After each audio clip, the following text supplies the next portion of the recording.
one of the things that I see all the time is, and it's a great way of diverting people, is things that are dead simple are portrayed as terribly complex. It can't be that simple, mate. It is. It is. The idea, because the intellect, the left brain, the body computer level of decoding reality, it sees everything as complex. Why? Because it sees everything, the left brain anyway, sees everything as a part. And it's all complex because there's that bit there and there's that bit there and there's that bit there. But when you see the unity, everything's just an expression of the same thing. It's dead simple. And it's not complex at all. So I see these gurus and these New Age gurus and these other ones who talk about, oh, you have to work on yourself. No, you don't have to work on yourself at all. You just have to read the signs of what life is telling you. Because life is working on yourself. If you go through life and you watch the signs are telling you where your firewalls are, right? And sometimes they tell you where your firewalls are by bringing into your life complete pains in the arse who give you a bloody hard time and you'd rather they didn't, right? So true. But if you read the signs and you say, what does this pain in the arse say about me? What firewall within me does this person represent? Then the absolute acknowledgement of that brings the firewall down. It's that simple. As that firewall comes down, you expand consciousness beyond it, and suddenly you're now seeing things you couldn't see before. Because you've moved your point of observation from here to here, and it becomes a self-perpetuating process once you start moving on it. And so if we watch the signs of life, and I use in this new book this phrase,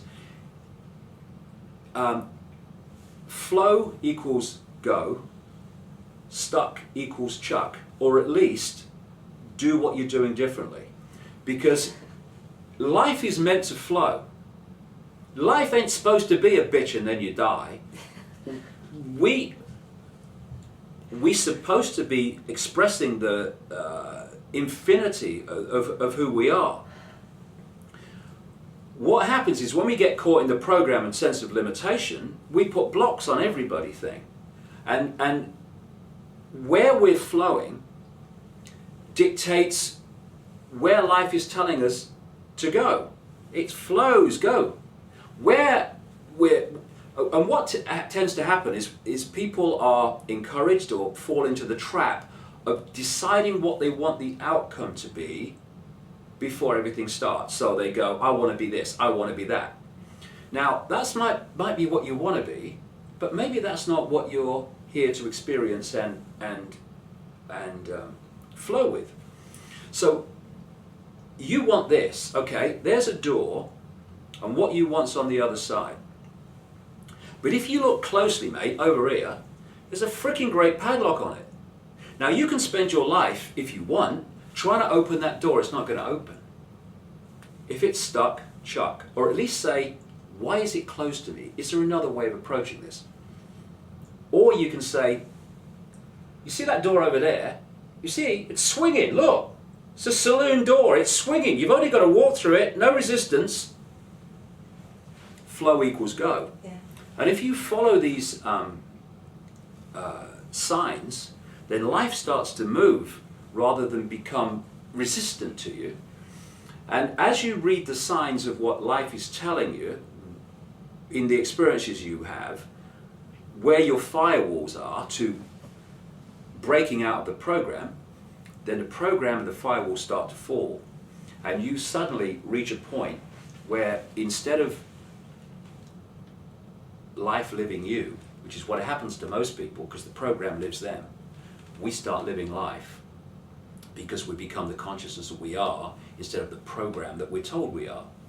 And these are the foundations, like I say, of how the system controls us and how the system is going to fall. And the people in the middle are us, and that is a choice. Are we going to stay in the program and acquiesce to these, juvenile bloody control freaks? Or are we going to express our true consciousness and let them have an experience and see where they're fighting. Cross over to questions now. I've got so many questions from the board.